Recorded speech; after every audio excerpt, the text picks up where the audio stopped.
Bavandimwe, aya masomo matagatifu tumaze gutega amatwi, cyane cyane irya mbere n'ivanjiri, aradufasha kumva ubutumwa bw'umusaserdoti. Ku ruhande rumwe turabona abigishwa ba Yezu, hanyuma hari n'umuhanuzi Eliya mu isomo rya mbere. Bameze bate? Bararangwa n'iki? Barakora iki? Eliya twamwumvise afite ubwoba, ndetse akamuntu karanga karamuganza, arahunga. Yari yahuye n'icyamuteye ubwoba, atangira gushaka uko yakwirwanaho, uko yakwishakashakira icyamutabara, hanyuma ngo ajya kwihisha mu buvumo. Mu kibazo yari arimo cy'abashakaga kumugirira nabi, ntabwo agaragaza ko yubura umutwe ngo abiganire n'Imana, aba ariyo yiringira, yegekeho umusaya, ayisenga, ayisabe. Aho ngaho ahafite intege nke. Imbaraga, intege nke za muntu zirasa n'izamuganje. Hanyuma abigishwa ba Yezu nabo ni kimwe, babonye imihengeri ihungabanya ubwato, bagira ubwoba, barataka. Ndetse na Petero wari utangiye kugenda hejuru y'amazi, abishobojwe n'ububasha bwa Nyagasani, nawe yageze hagati, arashidikanya, agira ubwoba. Kwiringira byuzuye Yezu Kristu biramugora, ngo atangira kurohama mu mazi. Abigishwa n'umuhanuzi Eliya turababona muri kamere muntu yabo y'inyantege nke. Ikibazo kiraza, aho kwirukira Imana bakamarwa n'ubwoba, ntibayitabaza bihagije, barabangukirwa no kwirwanaho no gusa n'abirwanirira. Hari rero ku rundi ruhande na Yezu Kristu, we mu ivanjiri aragaragara agenda hejuru y'amazi. We ni umunyabubasha,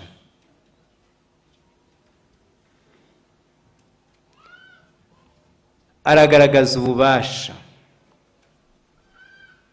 kandi aragaragaza ko abubaha. Niyo mpamvu abwira Petero ati, ngwino, ku bubasha bwanjye urabishobora. Yezu Kristu umunyabubasha kandi utanga ububasha, ubabashisha.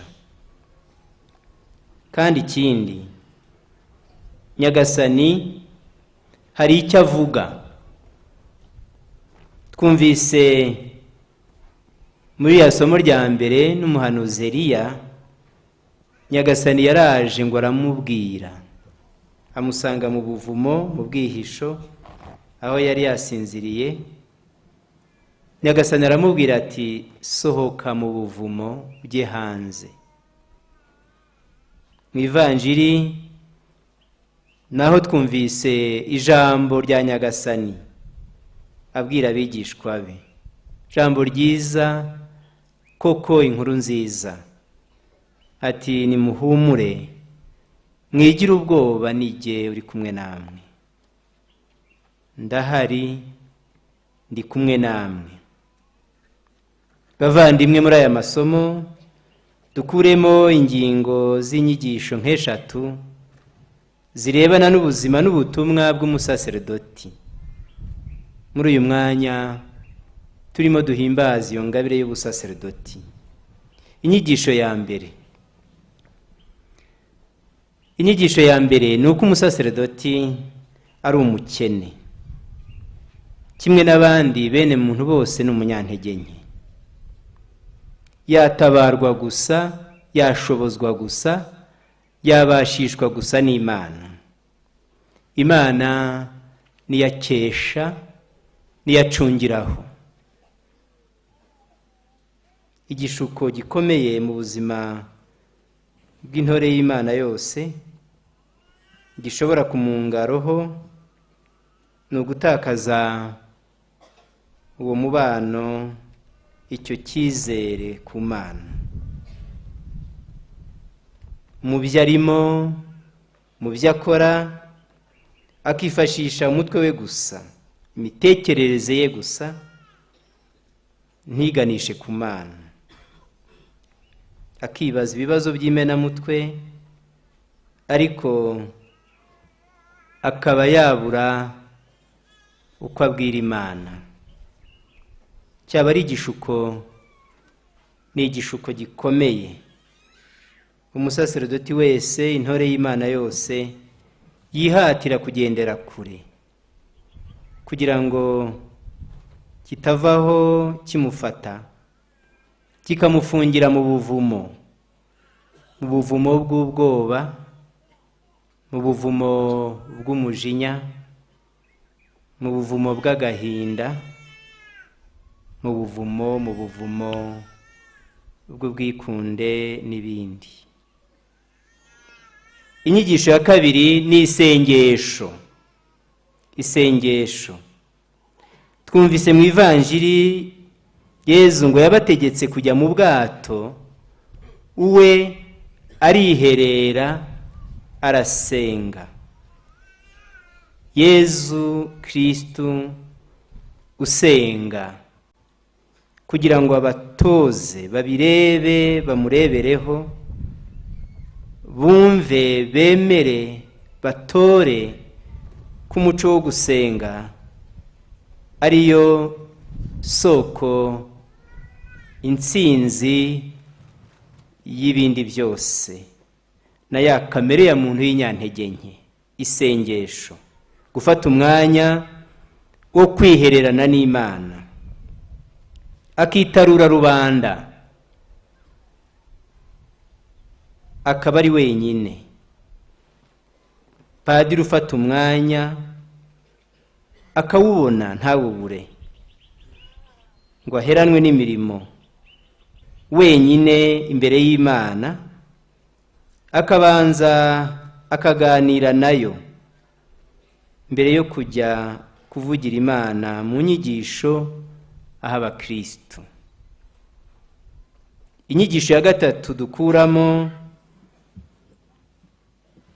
ni uko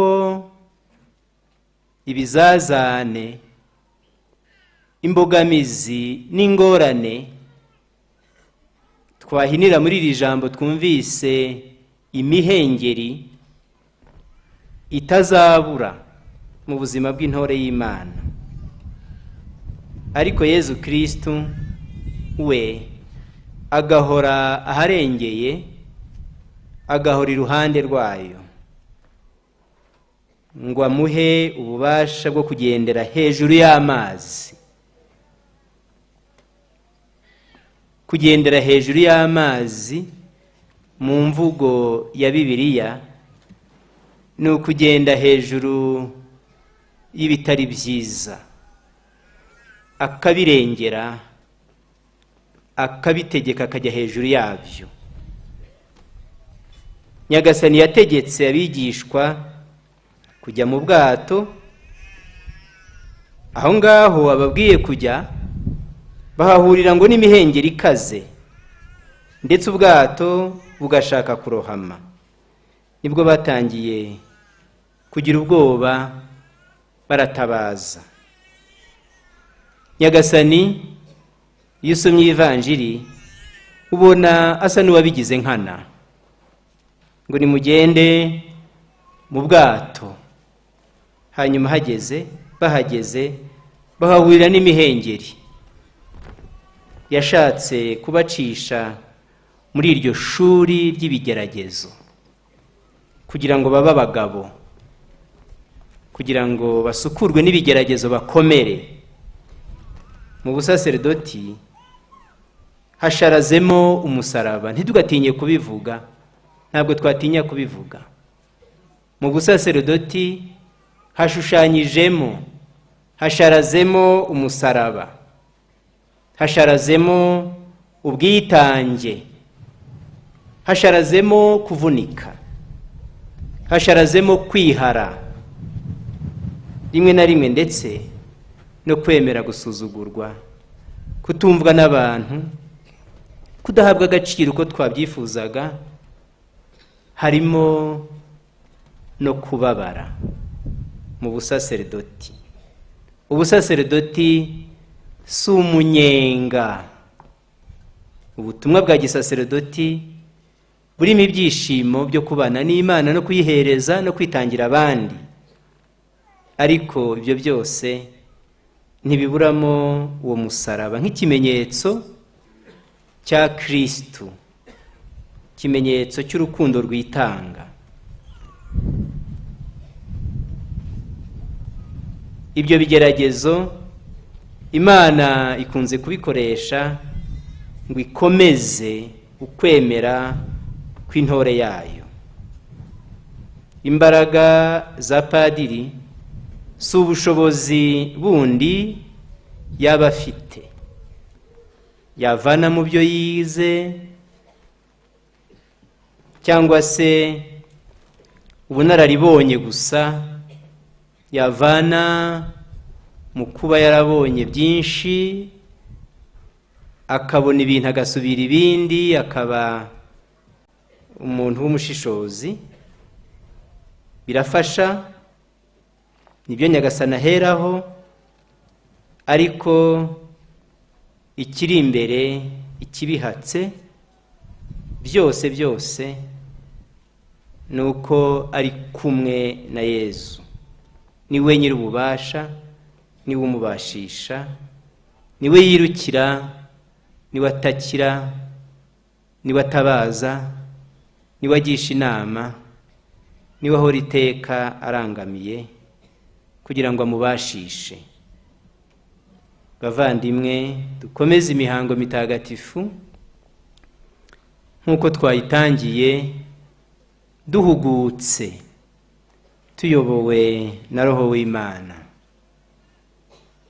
Amagambo yose avugwa, amagambo matagatifu herekeza imihango mitagatifu y'itangwa ry'ubusaserdoti, akubiyemo inyigisho nyinshi cyane ku babuhabwa no kuri twese imbaga y'Imana, kuko ubusaserdoti ari impano Yezu Kristo yahaye Kiliziya ye.